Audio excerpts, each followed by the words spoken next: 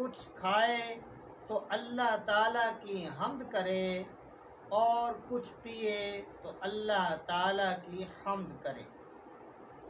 Number 2 میں حضرت جابر بن عبداللہ رضی اللہ تعالی عنہ سے روایت ہے، حضور پرنور صلی اللہ تعالی علیہ وآلہ وسلم نے ارشاد فرمایا، سب سے افضل ذکر لا الہ الا اللہ ہے، اور سب سے افضل دعا الحمدللہ ہے۔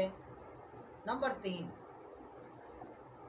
حضرت انس بن مالک رضی اللہ تعالی عنہ سے روایت ہے، حضور اقدس صلی اللہ تعالی علیہ وآلہ وسلم نے ارشاد فرمایا، جب اللہ تعالی اپنے بندے پر کوئی نعمت نازل فرماتا ہے اور وہ نعمت ملنے پر الحمدللہ کہتا ہے تو یہ حمد اللہ تعالی کے نزدیک اس دی گئی نعمت سے زیادہ افضل ہے۔ حمد سے متعلق شرعی خطبے میں حمد واجب، کھانے کے بعد مستحب، چھینک آنے کے بعد سنت، حرام کام کے بعد حرام، اور بعض صورتوں میں کفر ہے۔ للہ اللہ کے لیے، اللہ اس ذات اعلیٰ کا عظمت والا نام ہے جو تمام کمال والی صفتوں کی جامع ہے، اور بعض مفسرین نے اس لفظ کے معنی بھی بیان کیے ہیں، جیسے اس کا ایک معنی ہے عبادت کا مستحق، دوسرا معنی ہے وہ ذات جس کی معرفت میں عقلیں حیران ہیں، اور تیسرا معنی ہے وہ ذات جس کی بارگاہ میں سکون حاصل ہو، اور چوتھا معنی ہے وہ ذات کہ مصیبت کے وقت جس کی پناہ تلاش کی جائے، رب العالمین جو سارے جہاں والوں کا مالک ہے۔ لفظ رب کے کئی معنی ہیں، جیسے سید، مالک، معبود، ثابت، مصلح، اور بتدریج مرتبہ کمال تک پہنچانے والا، اور اللہ تعالیٰ کے علاوہ ہر موجود چیز کو عالم کہتے ہیں، اور اس میں تمام مخلوقات داخل ہیں۔ اللہ تبارک و تعالی ہماری یہ قرآن پاک کی پہلی آیت کا ترجمہ اور تفسیر اپنی بارگاہ لم یزل میں قبول فرمائے، اور دعا کرتے ہیں کہ فلسطین کے مسلمانوں کو اللہ تبارک و تعالی اپنی نعمتیں عطا فرمائے اور ان سے ظلم اور جبر کو دور عطا فرمائے۔ اللہ تبارک و تعالی ہمیں صحیح معنوں میں قرآن پاک کو پڑھنے، یاد کرنے، سمجھنے اور اس پر عمل کی توفیق عطا فرمائے۔ السلام علیکم ورحمۃ اللہ وبرکاتہ۔ آمین بجاہ النبی الکریم۔